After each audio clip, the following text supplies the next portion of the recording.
episode 355 of the TheCyberlawPodcast, brought to you by Steptoe and Johnson. We're lawyers talking technology, security, privacy, and government, and we're about to express views that are not shared by our clients, our institutions, our family, friends, pets, and maybe not even us 3 weeks from today. Today I'm going to be interviewing Francis Fukuyama, who's co-author of the report of the Working Group on Platform Scale, which I thought was among the many reports about what's wrong with the internet today, one of the better ones I've read, so that'll be an interesting interview. But first, let's go to the news roundup because we've got a great and tech-heavy panel. Nate Jones, co-founder of Culper Partners, formerly with Justice and the National Security Council. Nate, great to have you. Likewise. Thanks for having me. Okay, and Dmitry Alperovich, who's the co-founder and chairman of the nonprofit Silverado Policy Accelerator. We just interviewed Dmitry about that. Dmitry, great to have you on.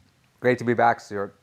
And Nick Weaver, crowd favorite, computer science professor at UC Berkeley. Nick, good to have you. Lecturer, remember, I'm paid to care about my students. Yes, that's right. That's right. You're right. The professors are off talking to each other instead. And I'm Stuart Baker, formerly with NSA and DHS, and the host of today's program. So let's get into something that's somewhere between tech and policy, which is a really interesting story that suggested that Google's Project Zero team outed a zero-day heavy Western government attack on counterterrorism target.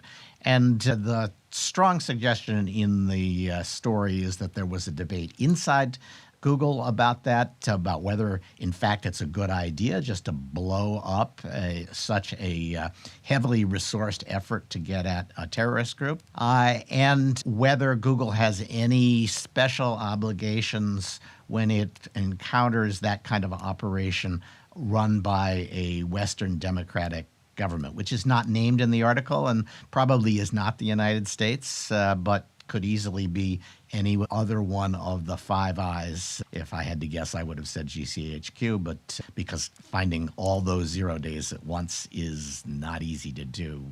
So, Dmitry, how does this debate play into the vulnerabilities equity process that the government has? The government makes a decision about what to disclose and what not to disclose based on equities. It sounds as though Google kind of has a rump version of that going in the other direction. Well, I actually think that they erred on the right side of the debate here, which is the middle ground between not doing anything and disclosing everything, right? And they chose the middle ground where they reported the bugs to Apple. Apple issued an update to patch those vulnerabilities, but they didn't go into the details about the targeting. They didn't go into the details about the indicators involved in this stuff. So you can imagine that the terrorists that are still infected with those implants would remain infected as a result of very limited disclosure here, which is the right thing to do. I'm not overly concerned about Google in this particular case blowing some capability. It's not ideal, obviously, but it comes with a territory.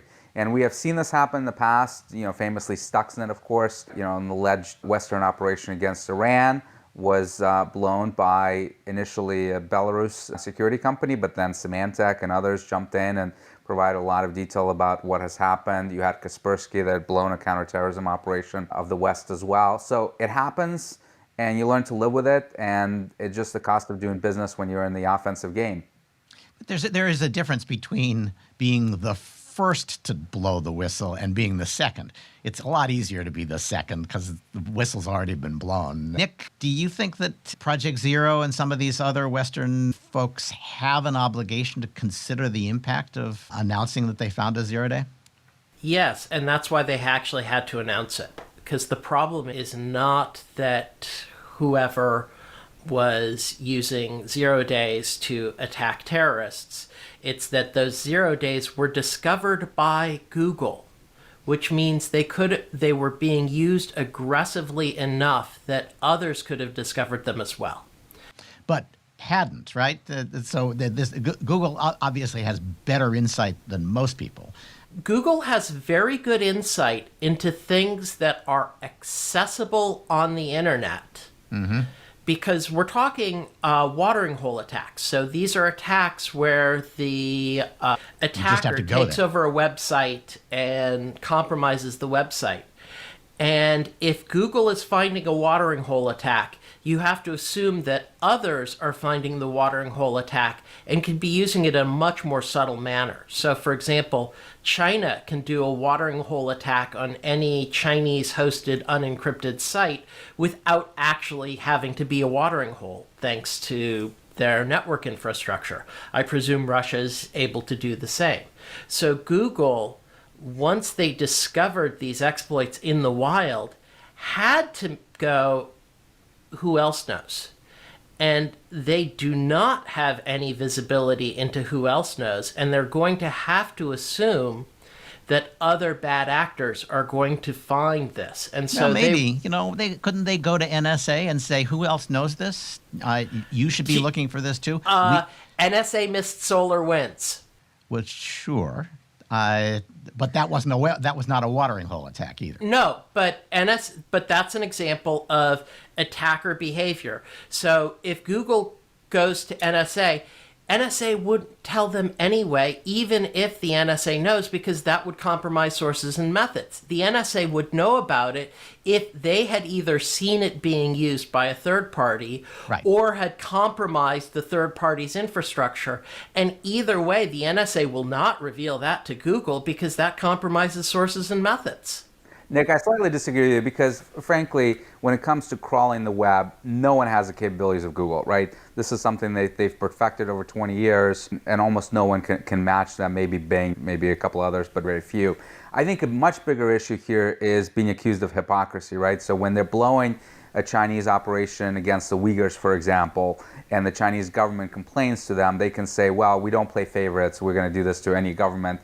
And you want to be in that position as a private company where you don't want to be seen as playing favorites, particularly with China that can hammer you hard, and certainly with Europe and others. You have to show that you are sort of an equal opportunity offender, if you will, and you're going to blow anything offensive that you see. And that's a position that not just Google, but many security companies are taking, where if we see malicious code, we're going to block it, we're going to report it. Where you do see nuances is how public you want to be about that operation. Clearly, in this particular case, Google was concerned about blowing active counterterrorism operations, and that's why you don't see them disclosing any of the details behind those attacks, not what the sites were, not the details of the malware, and that really would have impacted the operations in a pretty severe way. Very good point. And we saw that elsewhere with, for example, the NSO group's use of WhatsApp, that WhatsApp reported to the targets only if the targets were not also subject to a wiretap or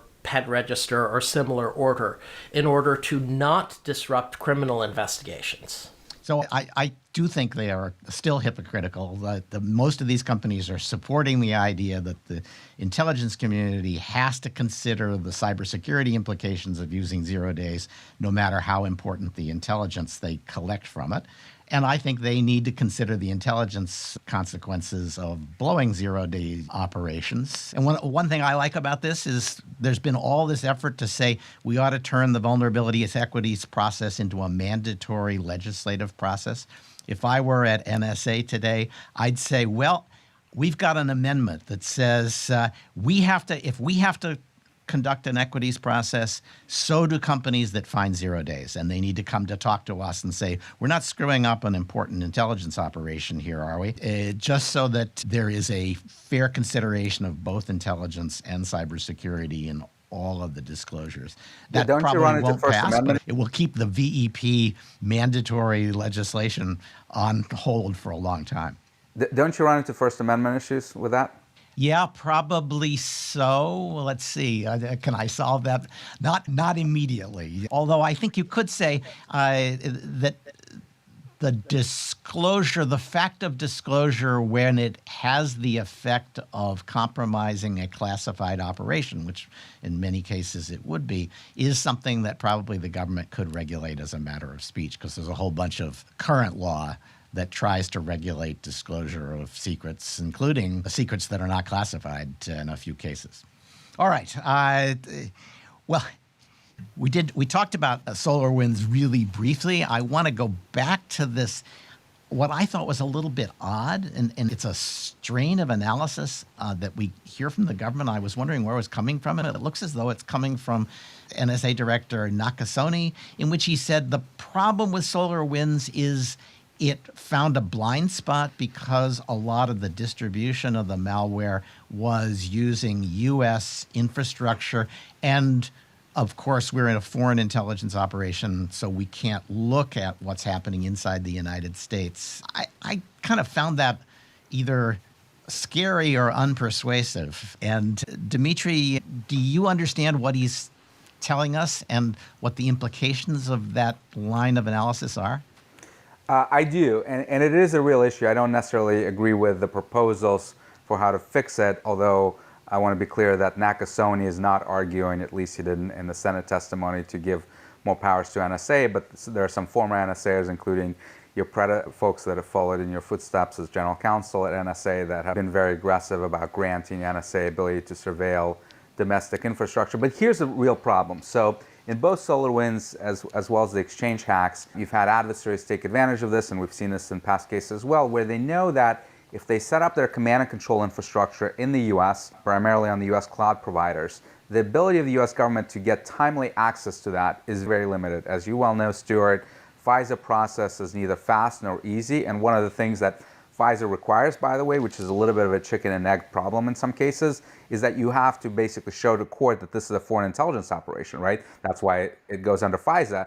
And if you don't know that, because to know that you may need to get access to the server, it's a chicken and egg problem, and you run into those issues. So it is a blind spot, not necessarily on the detection side, which is where most people assume that problem exists. It's actually on the investigative side. Once you're tipped off that there's something going on with the servers on Microsoft or AWS cloud, you want to get access to that in a timely fashion. You want to understand who the victims are so you can tip off the FBI to notify them. And that process is very slow and cumbersome. So the right solution, in my view, is actually not to enable NSA to surveil it, which obviously runs into all kinds of civil liberties concerns, but to actually get the adversaries moved off of that infrastructure. And the way to do that was actually discovered by the Trump administration. Literally on the last day of the administration, they issued an executive order requiring the Commerce Department to put out rules for cloud providers to do KYC or know your customer on their customers, so that you can validate, is this truly SVR that's buying this Amazon account or Microsoft account, or is this a legitimate business in Europe or elsewhere? And I think that is the right solution. We're going to see Commerce come out with those regulations probably in the next 90 days or so, and hopefully that will fix this problem. Okay, so that's one solution. Nate, you were familiar with the domestic rules for wiretaps. We used to have this problem with burner phones and with people moving quickly from one phone to the other. And we said, how can we possibly track these people? And then we got legislation that says, yes, you can identify people and you can identify a pattern of use that allows you to say, this is the same guy that I already got the order on, and now I want to go jump on his new phone and the next phone and the next phone and the next phone. It does seem to me that you could probably write legislation that fit the Russian behavior in SolarWinds and the effort to abuse these domestic authorities that would allow you to quickly pivot, just as quickly as they can pivot, to do a warrant to review what they're spewing out. Yeah, I think that's right. I mean, look, they have a few options here. Dimitri's right. The know your customer thing is something that, people are focusing on as a way to try to push people out of these networks, these domestic networks. And I think that has, some significant limitations. A lot of companies who are in this space would argue they're doing much of that already, and it's not, frankly, helping all that much. Focusing on the foreign side, where NSA has the most freedom of action, has its own limits. Being able to detect this kind of thing and know what it is, where it came from, and how they got it is pretty tough when you're looking out there. And so I think there are advantages to focusing on domestic. I think you're right, Stuart. You could write legislation. I think they probably have room in existing authorities to be a little more aggressive than they have been historically. Yep. And there's probably, as General Hayden used to say, to get more chalk on their spikes, so to speak, and work a little closer to the boundaries. This is not the FBI's strong suit, right? Having nimble technology as opposed to blanketing the field with agents. They'd rather have agents than technology most of the time. And this is one that really requires some technical sophistication to identify the patterns that you need. And that's just not what they think of first. Nick? Yeah, no, I think, sorry, go ahead, Nick. I thought Nick was offering to get involved. Yeah, but I think this says that the real weakness is the FBI just needs to be able to hire more geeks. Yeah, and build a completely different infrastructure for investigations of this kind, which is not so easy. Well, I think there's a little bit of something to that, but the FBI is the face of this with the FISA court. They're not always the ones investigating behind those applications, and so I think we do need to figure out who should be on point for doing this and make sure that they're focusing on this kind of stuff and sufficiently resourced. And if that needs to be NSA, FBI they can build it remain and the front put face. themselves at the disposal of the FBI. Right. But I think part of what's going on here, I'm skeptical that you're going to see proposed legislation out of the Biden administration on this. I think this is about two things. One is, setting them up to be a little bit more aggressive with their existing authorities and pushing the limits on that a little bit more. And the second thing is, pushing back on the comment Nick made earlier. And I don't know if he was just being flippant, but, I think they feel like they're under siege a little bit after SolarWinds. And this is a little bit about saying, look, we have limits here. Yes. If you want those limits imposed on us, you know what? That's your problem. Yes. We're doing the best we can. And if, the next time something like this happens, they'll say, look, I told you so. You may not want to change these things. We may not either. But, and it's about shifting some of that burden back onto the private sector and saying, look, if there's a failure here, it's on them more than it is on us. If the government tries to get more aggressive, they're going to run into judicial resistance that is sort of spreading from the Supreme Court's willingness to say, well, maybe cell phones are just different. Now it turns out maybe just cameras are just different. The First Circuit had a long, there's only 5 judges, I think, in an en banc, but they had a long argument about whether if you put a camera on a pole and observe open public activities on the street and in the yard of the target, whether leaving it up for 8 months is just too creepy for the Constitution to allow. Yeah, the oral argument went a little more than twice as long as people expected it to. The traditional answer courts have given on that has been no, it's not an invasion of your reasonable expectation of privacy. The law enforcement doesn't need a warrant because it's happening out in the public and anybody can see it.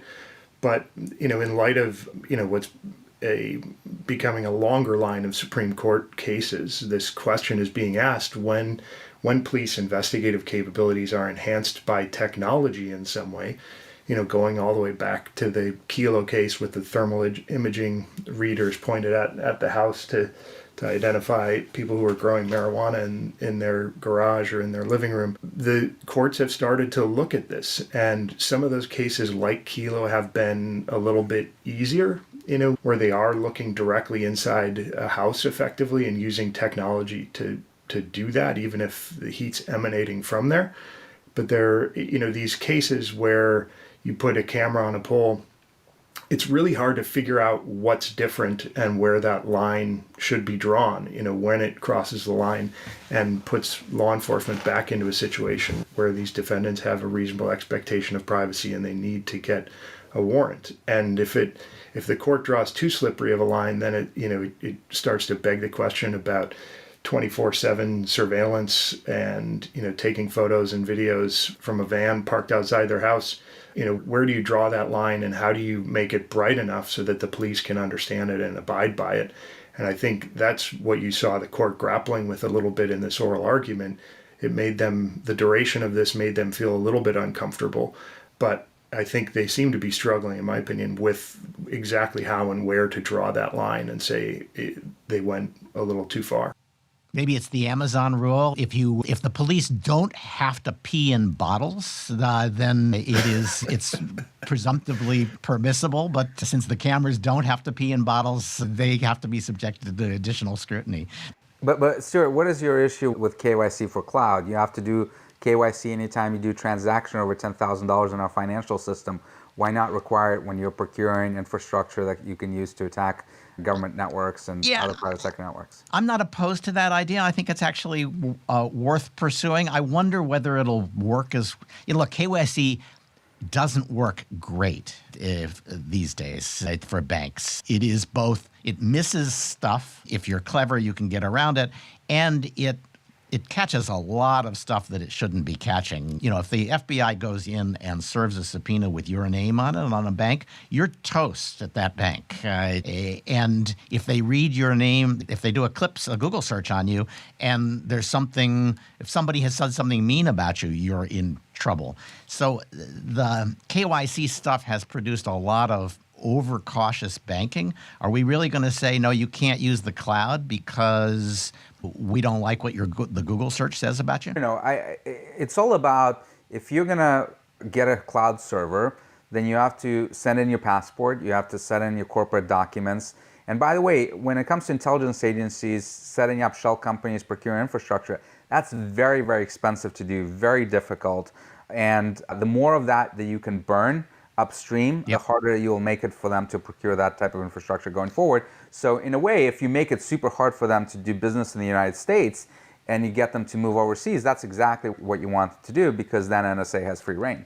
Yeah. It used to be that the safest place to disguise your identity when setting up a corporation was the United States. So we had Mao-Ma'd everybody else into adopting KYC rules, but we hadn't adopted them here. But we now have done that, and it will be very expensive to hide your identity in creating an LLC.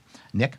I think the bigger problem with KYC on cloud is more scale. That with KYC on banking, you can set it fairly high. It's a fairly high bar of transaction. But for attacker resources, a single Amazon EC2 micro instance might be all they're using. And so that's something down in the random high school student range of budget.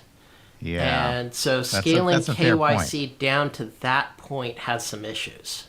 But you do it on account opening, not on what they use, right? To do anything on Amazon, you have to create an account. At that time, you require all this documentation for them to prove who they are. And the thing is that threshold is going to be so low because there's so many mice.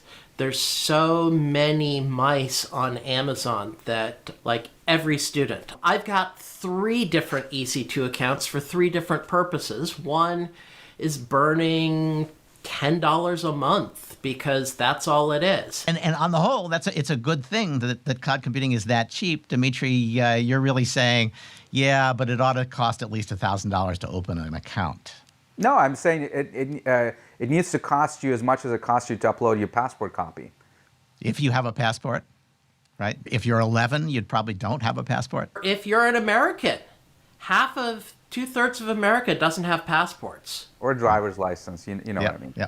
Okay, that does show Upload why your this driver's is hard. license. May I introduce you to this thing called Photoshop? Those KYC protections for remote operations tend to have been very brittle, and you can see with all the Bitcoin exchange KYC business where people just upload crap because the vendor doesn't actually really want to do it. All right, let's move on to Facebook taking down an attack on a bunch of Uyghurs using Facebook infrastructure. It appears that it's a Chinese government operation that was taken down. Of course, China doesn't allow Facebook. So this is them saying, we want to play in your infrastructure, even though we won't allow you to provide the infrastructure to most of our citizens. Dimitri, anything notable about this? Is this just an indication that Facebook is never going to get into China and they've started to accommodate to that? Well, that's certainly one indication. But the other interesting thing about this is that they've named two contractors, the Beijing Best United Technology Company and the Dalian 9 Rush Tech Company, that have contributed to developing the Android tools that were used in this attack. And once again, we see how the Chinese have created an ecosystem of contractors, in some ways not any different than what we have here in the Beltway, where you have a lot of Beltway bandits that are doing a lot of this work for the government. And this is a perfect pressure point and something that the US government should really look harder into. These companies are influenced because many of them are not just building offensive tools for the government, they want to do business more broadly. A lot of the people that are working for them are not working out of any patriotic motivation, but are there just to make money, and someday may want to start a company, may want to travel. And when you sanction them, when you indict them, that's when you really see activity drop off significantly. You don't really see that for government operators, those working for the Ministry of State Security, the PLA, but for the contractors in China, you do. So yet another point that while naming and shaming governments doesn't work, naming and shaming contractors, and in particular indicting them, can have a big effect. Well, and turning them into specially designated nationals and entities for purposes of export controls, they're small enough. That's a pretty significant thing, and one that the U.S. government can probably pull off over and over again. Nick, anything to add to that? It's also very interesting to see the contrast with what Google did on the case we were talking about beginning. Yep. Google basically burned the 0 days but said nothing about targeting. This, Facebook is going all in on naming and shaming and identifying the operation because, well, let's remind the Chinese government of the Streisand effect. Every time they go after Uyghurs, let's remind them that they are conducting a genocide. Yeah, you know, the Uyghur issue has real appeal inside China, surprisingly. And so even companies that have mildly criticized it, that have Chinese operations, have suffered at the hands of Chinese consumers for having criticized the government's Uyghur policy. It's an indication, I think, that decoupling is inevitable and sought remarkably by both sides in this new world. I want to ask Dimitri about another policy issue, and this is DHS. This is, I guess, we're exploring all of the SolarWinds excuses of government. DHS's CISA leader, Brandon Wales, said SolarWinds shows the limits, and pretty significant limits, of public-private collaboration. I didn't quite get what he was trying to argue there, and maybe you do. So there's been one big issue that has been highlighted in the SolarWinds attack, and that is when Microsoft and other providers have identified government agencies that have been targeted, and CISA has requested that information. The companies have hid behind NDAs saying, well, CISA, we can't tell you the Treasury Department was compromised because we have an NDA with Treasury. That seems to me a very ridiculous position to take, because I don't see any situation in which the Treasury Department would take them to court for disclosing information to another government agency. But it has prevented the government from getting a full sense of what is actually going on in terms of the impact of SolarWinds on U.S. government and slowed down response. So that's something I know the White House is looking hard at. How do we fix that? That's both fixable, and it's an example. I mean, we started in a world where every agency bought its own computer gear and had its own chief technologist and chief information security person. And that hasn't been the case in the corporate world for 20 years. But government is slow to give up budget and control. This is one more example where the fact that there are so many different agencies who think they're responsible for their own cybersecurity and that CISA should just butt out is not really adaptive. That's right. I will give a plug to CISA, because one of the things that they've done in the last few months that I think has been tremendous is released a bunch of open source tools, Sparrow and Chirp in particular, that allows companies and others to scan their networks for indicators of compromise that CISA is releasing and keeping up to date. And those are the types of things that you want to see from CISA, and I'm glad that they're stepping up to do these things. why don't we do a little roundup on decoupling? Because we could do this every week, and maybe we will. But this is the week, the last week was when Tony Blinken and others, Jake Sullivan, I think, came back from Alaska, having had one of the ugliest exchanges with competitor nation that we've had in a while. Maybe the kitchen debate rivaled it, but it was very blunt on both sides. And not surprisingly, nobody expects the relationship to get better. I don't know what more to say about that. Cybersecurity is just one piece of a situation in which the Chinese feel like they're winning or will win, and that they don't have to pretend to like us or to like our values. And we're offended enough by that clarity to take action to defend our values. I think we've got 4 rocky years, maybe 20 rocky years ahead. Dimitri? Well, I have 2 comments to make. One, the tone that the Chinese took with us on our soul was insulting. And if I were Tony Blinken and Jake Sullivan, I would have gotten up and left, because I At about 5 minutes into the 2-minute remarks, right? Exactly. But there was one comment that I actually really liked, which is that when the Chinese called us the champions of cyber attacks. And I think that was a nice compliment, because the reality is that we are the champions. We have better offensive capability than anyone else. And it was nice that they recognized that. Yeah, Q Queen. Although I wonder how much of that championship team is devoted to satisfying the lawyers. When the discussion about Google blowing those 0 days was full of statements to the effect that you can always tell a Western intelligence cyber operation because it was written for the lawyers. And that's nice, and it does reflect our values, but those are people who are not thinking of new ways to attack, but thinking of new ways to limit our attacks. And the real problem is the lack of creativity in our offensive operations, that we have, from a technical perspective, enormous capabilities that far exceed what any of our adversaries have, but our ability to use them in creative ways, in the ways that our adversaries are using them against us, is highly, highly limited. Lawyers obviously play a role, but I think we also suffer from a lack of imagination. So speaking as a former government lawyer, no lawyer has ever told a client in government who was determined to do something that he couldn't possibly do it. You only allow the lawyers to tell you not to do something when you don't really want to do it anyway. Isn't that true, Nate?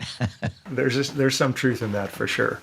Well, and also we can't sort of absolve from responsibility the leaders of these agencies. I know in the Trump administration, one particular head of an agency, whenever he would hear the answer no from a lawyer, would literally ask, is anyone going to go to jail? No? Then we're doing it. And I think some awareness of risk and whether something is just not appropriate because of regulation or is actually illegal and should not be done is something that more government authorities should be thinking about. The nice thing about being head of policy at DHS is that I wasn't the lawyer anymore, and I could push the lawyers a little. And I remember once that I got a statement back from the general counsel on a topic, and I said, well, that's probably pretty good law, but it's not exactly heroic. And then I sent him the MP3 of Holding Out for a Hero to play at his next staff meeting. Stuart, one thing about the Elastica talks, just to sort of point out, because it's relevant to what we're going to talk about next, I think, is that, and I think they deserve some credit for this, and it's probably why they stuck around and endured some of the abuse that they got. The Biden administration is clearly trying to build an international coalition of some sort to confront China on a whole host of these issues. And it's evident from some of the travel that took place around the Alaska talks. And I think it's also why you saw them really driving home some of the messages they were driving home, less about, American trade deficits, less about, America first, and less about, maintaining U.S. dominance of technology, and was trying to define the conflict between the U.S. and China in terms that will hopefully animate some of our allies to take our side. And I suspect, behind closed doors, they're pretty clear-eyed about just how challenging it's going to be to rally those forces. But I think, they're giving it their best effort and deserve some credit for that. Yep, I agree. And it was not a message that the Trumpistas could deliver credibly. Dimitri? Well, one thing that puzzles me, though, is what was the point of that meeting anyway? Does anyone actually think that the Chinese are going to give us any help whatsoever on North Korea, on Iran, or even frankly on climate change, that they've tanked any trade negotiations on environmental issues for years because they continue to pursue mercantilist policies? So this idea that we're going to get their help on anything is just ridiculous. No, but they had to have the meeting, and having it in that informal way with less press coverage than you'd get and less expectation from, say, a summit meeting. They've had it. Everybody now knows it, and it's hard to characterize it as a black eye for the Biden administration because they didn't exactly hype the meeting. It was, hey, I'm stopping over in Anchorage, maybe you can too. And that's probably the best press they're going to get out of it.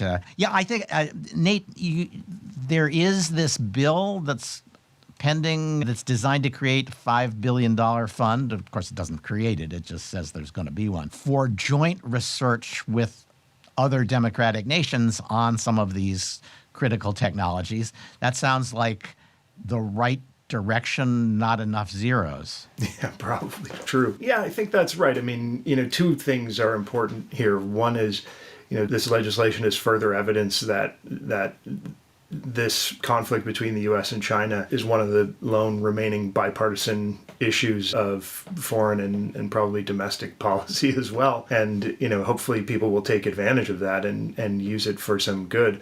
And the second thing is, as I said, I think the Biden administration and clearly some in Congress have an interest in trying to build an international coalition of like-minded democracies to put pressure on China to change some of its behavior. And, this kind of fund, which tries to send the message that they're looking to, get the tide to rise all boats here, not just American boats, is an important message to send to those allies and to put real money behind it. I think has real value in attracting people to this. $5 billion at the end of the day isn't a ton of money, even though it is to each of us individually. For building a coalition like this, it's going to need a lot more funding. And as you said, this is just an authorization legislation. Then you've got to actually squeeze that money out of the appropriators at the end of the day. So there's a kind of interesting sectoral difference on decoupling. It's quite clear, and the FCC again has picked up a couple of more Chinese telecom companies that they're going to oust from the U.S. market. That's easy pickings. At the same time that the financial sector seems ever more enthusiastic about integrating into China, and the Chinese government seems to be opening the door wider to companies like Goldman Sachs and allowing them to open wholly owned subsidiaries. Is it sustainable to have an integrated set of financial players and a completely separate telecom and internet economy?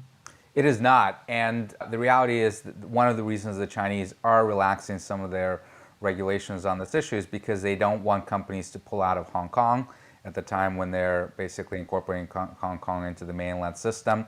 And if they can show that not only did they not lose any major investors from Wall Street, but they actually doubled down on Hong Kong, that is just going to embolden them further domestically to go after domestic dissidents and maybe perhaps even set up a future confrontation with Taiwan. So it's something that is not acceptable. It's something that the Biden administration is going to have to confront. And the Trump administration was always challenged by sort of kowtowing to Wall Street. The Mnuchin, of course, was a product of Wall Street and very close to a lot of these CEOs. Biden administration has no love lost for Wall Street for a number of reasons. So I think their influence is going to be much more limited. All right. So quickly, or maybe not so quickly, I am open to the idea of taking episode 1 of the TheCyberlawPodcast and turning it into a non-fungible tradable item, Nifty. But it turns out that Nifties, among other things, are mostly a mechanism for making sure everybody buys some just to get on the chain. And so I'll make this offer on the podcast. If you send us $150 to buy the Ethereum, we will create and give you the NFT of episode 1 of the Cyberlaw podcast. So anybody who wants to participate in that experiment, feel free. Nick is going to tell us why we shouldn't. So let's actually consider both what these things are in theory and what they are in practice. In theory, a non-fungible token is supposed to be an ownership record. The problem is we've known how to do these for decades. So if I want to sell you, Stuart, this lovely bridge in Brooklyn, we get together, we write up a contract, you sign it, I sign it, you give me the money. That's the whole point theoretically behind a non-fungible token. It's just an ownership record, which we've known how to do for decades. The problem is the cryptocurrency bros got it exactly wrong on what you want to do. So in the nifty world, if it turns out I didn't actually have the rights to that bridge, sorry, you're out of luck, rather than we go to court. Likewise, in the nifty world, say you do own that bridge legitimately and somebody steals your keys, they now own the bridge. That's not exactly what we want in the real world. Actually, both of us now own it, right? And so it's a race to dispose of it. Yeah, but that's what they are in theory. So even in theory, they're stupid. But in practice, they're even worse, because in practice, they aren't even ownership records. They are simply pointers to a web page. So, for example, if you actually wanted to look at that truly awful non-arm's length transaction Beeple piece of artwork, the URL's around. It's just some long garbage string URL. And if you look at it, you can see all the cruddy artwork in all its glory high-def detail. And so you just can't exclude. There's no exclusion authority that comes with ownership, which is there's no exclusion authority. There's actually even no ownership rights. Most NFTs do not convey any real ownership rights. They just convey the ability to send a pointer to a web page to somebody else, and now it's their pointer. It's total classic tulip mania, and it's a way of trying to hype up the cryptocurrency space yet again until the Fed DOJ finally takes out Tether and this whole thing goes away. Dimitri? I'll say this, I completely agree with Nick, NFTs are stupid, but let's be clear on what they actually do. As Nick said, they don't provide you ownership rights, they provide you bragging rights, and that's all it is. Well, there you go. Okay, so if you want to brag that you actually own the first episode of the Cyber Law Podcast, just feel free to send us $150 and we'll go through that process. Actually, we'll do even better. We'll give you a piece of paper that has a receipt for the $150 pointing to the URL. Because that's what the NFTs are anyway. Okay. All right. Well, I think that does sort of debunk the nifties. We'll see if they survive this process. Nick, another criminal carding gang got doxxed. This is happening a lot. And I wonder if it's doing enough damage that we ought to find a way to reward people for doxing them. Maybe we could give them, bragging rights to ownership of the doxed files. Or just convince them that what they need to do is send it to Brian Krebs, because this actually happened several years ago when a couple of the Viagra gangs in Russia got mad at each other, hacked each other, dumped their databases to Brian Krebs, and Brian Krebs and my research group that I was in and everybody else had lots of fun with that. It's terrific. It'll pay dividends for 10 years because people screw up, when they're starting out, they screw up their security. And by the time they realize how good their security has to be, they've made mistakes that will be in the record forever if we can get these things doxed. Seems like a great idea. Okay. There was a pretty good article in the MIT Technology Review. I say pretty good. It was an article about a guy in England who's a problem gambler who is trying to figure out what all the gambling apps know about him. And the theme of the story was they know so much about him that they can see he's a problem gambler, and problem gamblers generate most of their revenue. The apps all said, oh, no, we have special programs for problem gamblers. But and frankly, there was not a lot of actual hard data there, but it still raises a serious question, especially with artificial intelligence, where you don't even know why the AI has chosen to send certain kinds of signals to certain kinds of users. And so you wouldn't even know that the AI is basically picking the most vulnerable 5% of the population and just ruining them. Nick, is there, I put aside the article, how big a problem is that? It's potentially huge. So a quip I use on AI is a great way to teach a computer to be a racist asshole, and some people like it that way. Doing this sort of targeting through an AI gives you plausible deniability when you go after the more vulnerable populations. And this is probably occurring all the time. It's just we don't see it in the US because the US doesn't have the European data disclosure laws that allowed this guy to go and find out from the gambling companies what they knew and what they were acting on. Yeah. But of course, if they used AI, they could say, well, we use all these things, but we don't actually know how the machine chose you, and we apologize and we won't do it again. And then everybody else but him will get stuck. All right. Very quickly, we've already covered the accusation that Amazon is letting its workers pee in bottles. I tweeted on that. I said, if they didn't, it would be age discrimination. But you guys are all too young to get that joke. I want to do one correction. I revived my Privacy Kills bumper sticker in the context of the fact that Israel, which allowed Pfizer to get a lot of information about how its vaccines were working, got an advantage in terms of quick delivery and good prices that the Europeans couldn't get because of GDPR. That may still be true, but I don't want to leave the impression that the Israelis completely sold out their population. They insist that what they gave Pfizer was de-identified aggregate data about the effectiveness of the vaccine. And I know if this were in the U.S., there would be a dozen data scientists saying that you can't really aggregate and de-identify the information.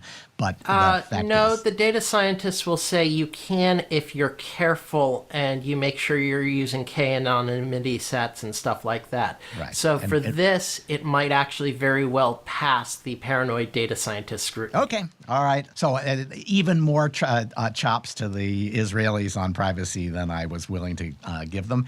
And finally, a little bragging point. Peter Mochtiger, who's an NYU law student writing for the NYU Law Journal, sent me his draft of his article, and it cites the TheCyberlawPodcast twice, which is twice as many times as we've been cited before in every law review ever published. We were cited once prior to this. So hats off to Peter Mochtiger. And that's the end of the news roundup. I want to thank all of you guys and turn to our interview with Francis Fukuyama, who is co-author of the report on the Working Group on Platform Scale. He teaches at Stanford. He's got 100 named chairs and positions there that I'm not going to get into. We are going to be talking, however, about the, I thought, very good report of the Working Group on Platform Scale.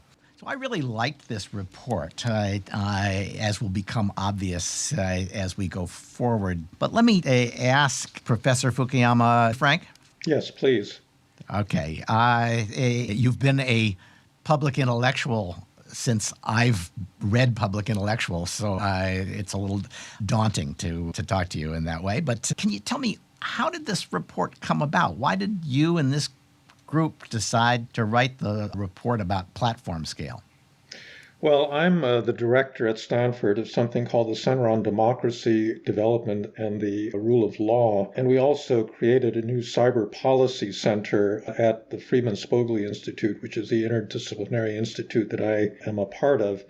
And, we worry about global democracy, which has been under a lot of stress from all sorts of sources over the last few years.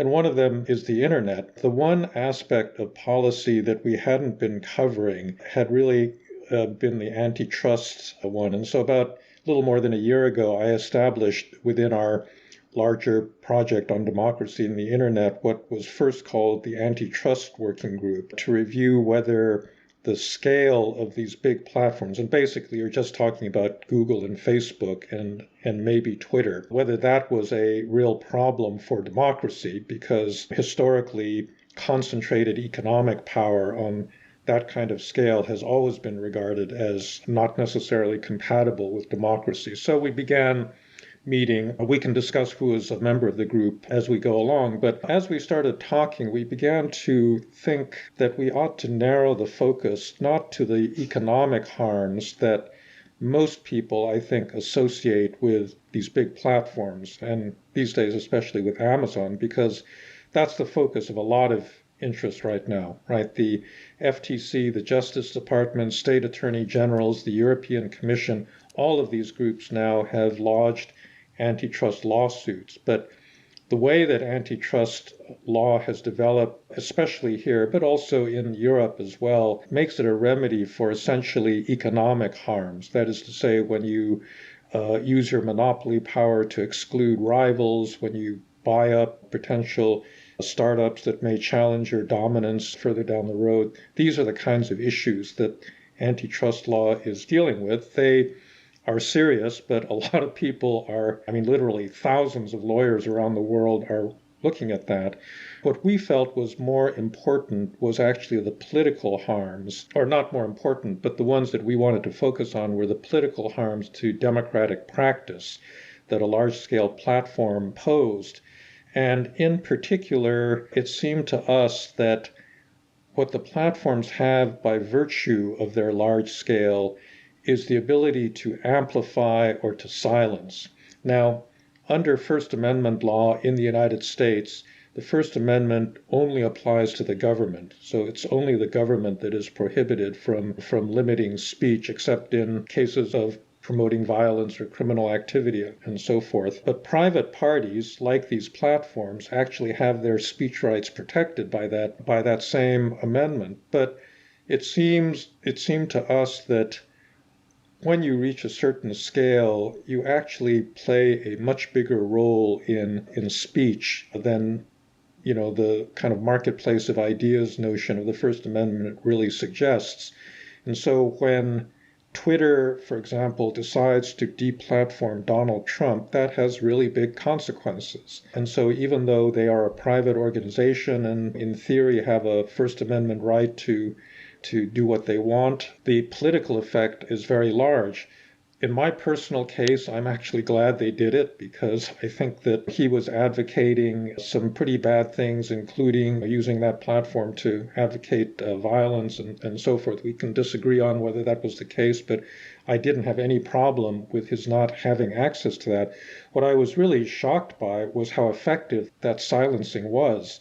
We don't hear from him anymore because he's not on Twitter. And it seemed to me and to many other people that kind of power is a problem in a democracy. When a private company whose purpose is to make money for its owners has that kind of political power, that's in itself a very problematic, and it's not a sustainable outcome for any democratic society. And so that was really what became our focus, was this kind of outsized power over political discourse. That this is not an alien view in antitrust law. It's just that it hasn't been seriously put forward for at least 100 years. Louis Brandeis thought that the purpose of the antitrust laws was to make business small. And there were people on the Supreme Court who just said the little guy should always win.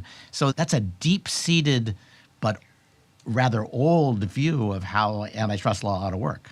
Well, that's right. There's a bit of history to this. Beginning in the 70s and 80s, you had the rise of the Chicago School of Economics, and then people like Robert Bork, who wrote probably the most influential book on antitrust called The Antitrust Paradox in that period.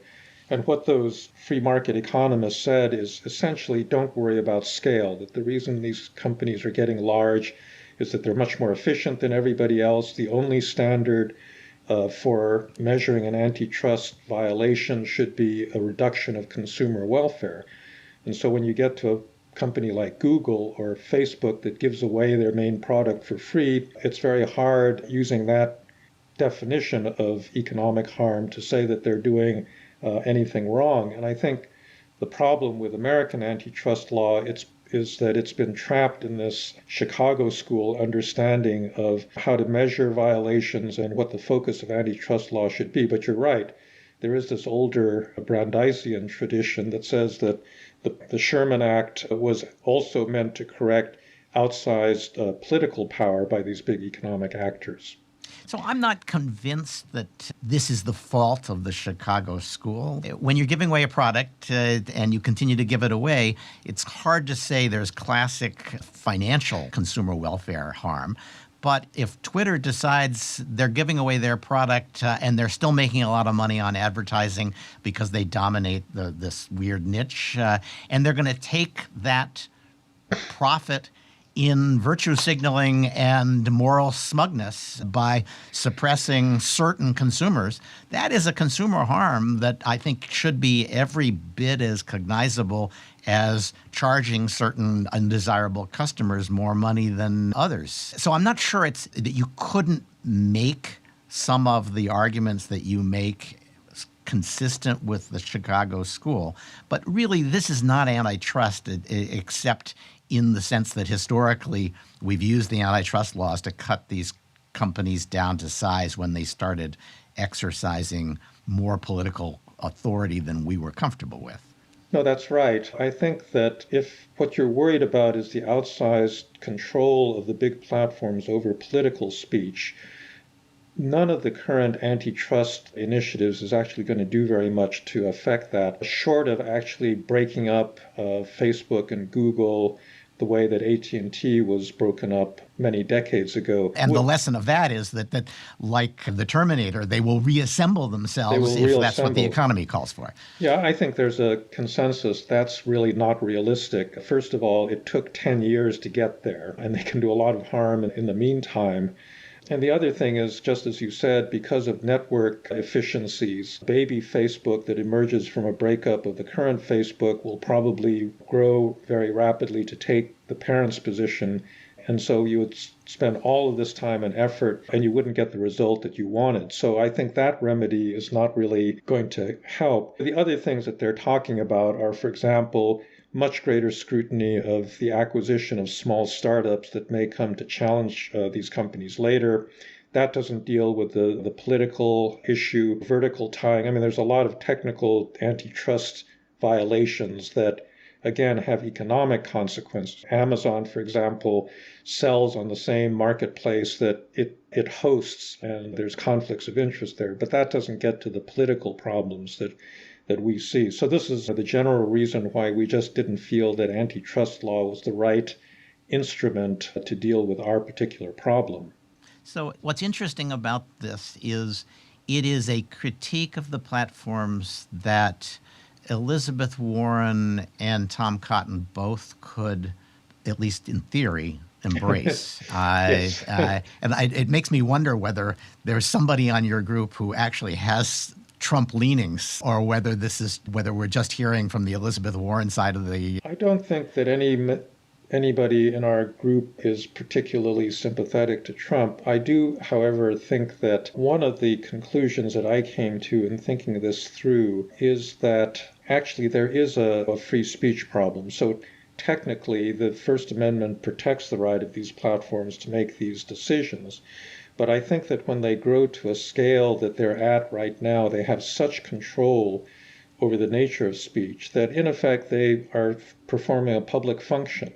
They're basically the hosts of public discussion, and therefore they really deserve a much greater degree of scrutiny because they are profit-making private companies. They are not put on earth to guard the public interest of a thriving democracy. They have much narrower purposes. That's really the thing we need to get at. The other important conclusion is one where I do break from some of the people that are pursuing this whole issue of content curation, because I do think that there are a lot of people in the United States that would actually like to use the platforms to get rid of hate speech and conspiracy theories and all the other garbage that's been polluting our political discourse. And again, this is an aim that I think is good. I think there's way too much of that stuff right now that's really confusing the minds of a lot of Americans.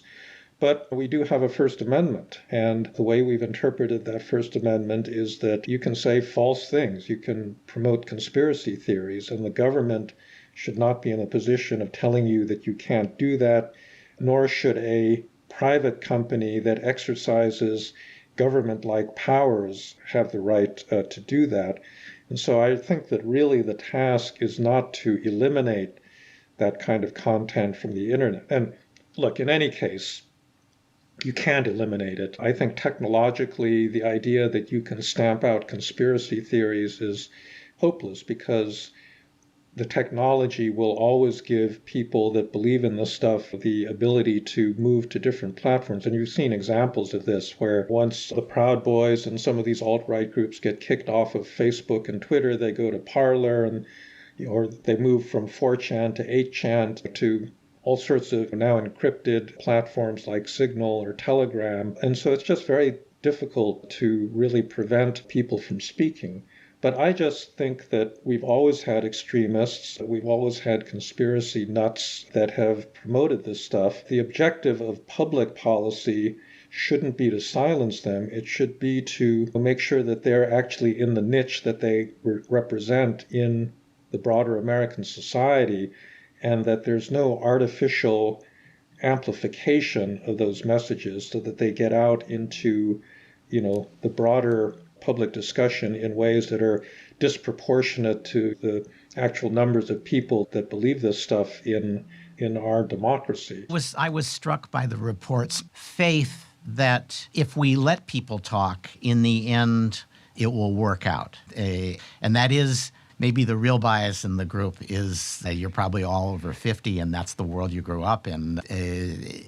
Whether that's true, I think there's room for argument. I do want to point out that there's a challenge here under the First Amendment, but maybe not as big as everybody says. Yes, these companies have First Amendment rights of their own, but the Supreme Court has spoken out of both sides of its mouth on what to do when somebody who has First Amendment rights uses those rights to prevent many other people from expressing their views freely. And the court has recognized that sometimes when you're weighing the First Amendment impact of a government action, you need to ask, well, what about the people that this person who's claiming First Amendment rights has suppressed? And we're going to give more room to the government to take action to ensure that a variety of voices are heard, notwithstanding the views of a few who happen to own the printing presses. They haven't been consistent about that, but there's enough talk like that we probably shouldn't be deterred by the First Amendment from playing with solutions. Oh, yeah. No. I think that's absolutely correct. I think the government can and does regulate speech in all sorts of ways. In the report, I think we mentioned this Red Lion case in the 1960s, yep, where basically what had happened was there was a conservative radio show that was spouting a lot of conspiracy theories. And there was at that time something called the Fairness Doctrine, which would require broadcast media to present different sides of a controversial political issue. And so the FCC wanted to do this, and this case went all the way up to the Supreme Court. And it was challenged on First Amendment grounds that the FCC shouldn't be able to exercise this kind of power, but the court actually upheld its ability to do that based on its mandate to support public interest. And yelling fire in a crowded theater, there's lots of things that the government actually regulates in terms of speech. You can't broadcast hardcore pornography on over-the-air television and things of that sort.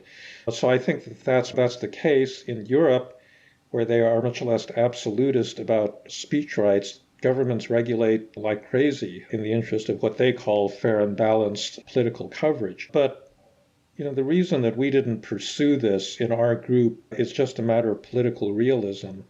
I think that the country is so polarized right now that getting any agreement between the Tom Cottons and Liz Warrens as to what fair and balanced means is just impossible. Right. I cannot imagine the FCC coming up with a fairness doctrine in the year 2021. And I think that's really the reason that we didn't pursue that. So instead, you pursued, and I think this is something we should spend a little time on to finish up. You propose a solution that sounds to me as though it's a kind of social media version of open source and some of the remedies that were proposed against Microsoft by Netscape. It's to say you get to control a lot of this stuff, but we're going to open up the market for curation of news, for suppression of content, so that I can go to Facebook and say, I'm really glad you've assembled all of my family and friends, but I do not want you curating my news or even the comments of my friends and family. I want Stuart Baker to do it. Right. No, that's the idea. We call this middleware in the sense that this is software that sits between the platform and the user, and it does act like a filter. Now, there are many different versions of this. Some would basically take over the entire user interface and serve you up exactly. You'd be able to set the dials and knobs as to exactly the kind of content you wanted, and it would be the user interface. A much lighter version would be something like what Twitter was doing in putting little check marks and notes next to tweets that it found non-credible. There's actually an existing startup called NewsGuard that provides this kind of service as a browser add-on. They give me little checks when I search for news on a particular thing. They'll give me green checks and red marks telling me how credible they think the particular source is. And there's some bias in how they do it that I'm aware of, but it is valuable. Feedly, for that matter, allows me to say these are the news topics I want to see. Or Instapundit is essentially it's a news editor for conservatives in which they pluck news stories out. It's a kind of thinking man's Drudge Report from the days when Drudge Report was Drudge. And they do some of that. There was also a startup that failed, I think, that would allow you to mark up any website you wanted. And the trick was that the only people who would see the markup were people who had signed up for your markups. And so you could contradict people that you thought were wrong, and folks who were like-minded would see your contradictions along with the story. So there's stuff like this out there, but they've never had enough support and made enough money from advertising the way the big platforms have to compete with them in any significant way. Yeah, I mean, part of the problem, there was this company about 10 years ago called Power Ventures that sought to insert itself as a middleware provider between Facebook and its users. And in fact, it would take feeds from different social media platforms and combine them. And basically, Facebook sued them out of existence. It said that it owned that content, that they were violating their copyrights and so forth. And so they went bankrupt. And that served also as a powerful deterrent.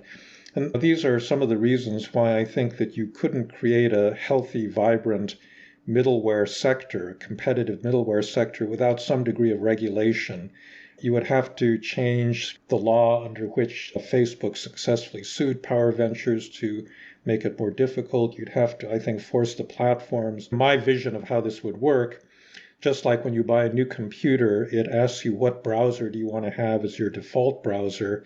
What I would like to see is when you start on a social media platform, it will give you a choice of filters. And they themselves could offer the filter. You could say Facebook or Google could offer curation services if you wanted, but it shouldn't give them automatic preference. And it should allow you to say, well, yeah, I am a conservative and I really don't like the New York Times and I want to see other news sources, or vice versa. Or it could be non-political. I mean, in terms of the credibility of news sites, you could imagine a NGO created by American colleges and universities that would do something like what NewsGuard did, but with regard to more academic sources of information, so that students and faculty would have some guidance as to what's out there that they ought to be relying on when they do research. So there's all sorts of ways I think that this could actually give people more choice and take it away from those AI algorithms that are currently feeding people stuff in ways that they have no, understanding of. So this works. You create a market if being chosen by a large number of people to be their news curator or their content curator makes you money. And the way to make money in these platforms is to have a piece of the advertising pie, which means you kind of have to have control of some of the data about your users. And that starts to strike really at the heart of the money machine that is at least Google and Facebook's source of revenue. You bet. So on the one hand, I think the platforms would like to not have the responsibility of curating political content because it just gets them in trouble. Jack Dorsey has said this on if they could keep the money and shuck the tourists, they'd do it in a heartbeat. Yeah. On the other hand, as you just said, if you take away from them their ability to do targeted advertising based on their knowledge of their users or prevent them from making use of that kind of data, it is going to affect their bottom lines. And so I suspect that they would resist this kind of shift quite intensely, which means, again, that I think you probably can't do this without some kind of legislative support that essentially forces them to open up their APIs to a middleware provider and defines exactly, what degree of intervention would be feasible. So our group is continuing its work, and we're trying to develop a model for how this might actually become a viable commercial product. The other thing that legislation could do is actually just to force the platforms to share some of their ad revenue with these companies, or to tax them in certain ways and use that money to support kind of an independent layer of middleware providers. Yeah, it's a fascinating idea and technically demanding, and you really have to understand the ad market and the structure of the companies that are making so much money off of this. But it is the one truly dramatic change in the way they interact with Americans that might get support on both sides of the aisle. There's support for things like transparency, but things like transparency are necessary but not really likely to change anything. And so what kind of reaction have you gotten from left and right? Well, I think the overwhelming criticism we get is that people will say, well, if you create this competitive middleware sector, aren't some of these middleware companies going to cater to all these right-wingers and create filter bubbles that will simply reinforce the existing polarizations and animosities and so forth?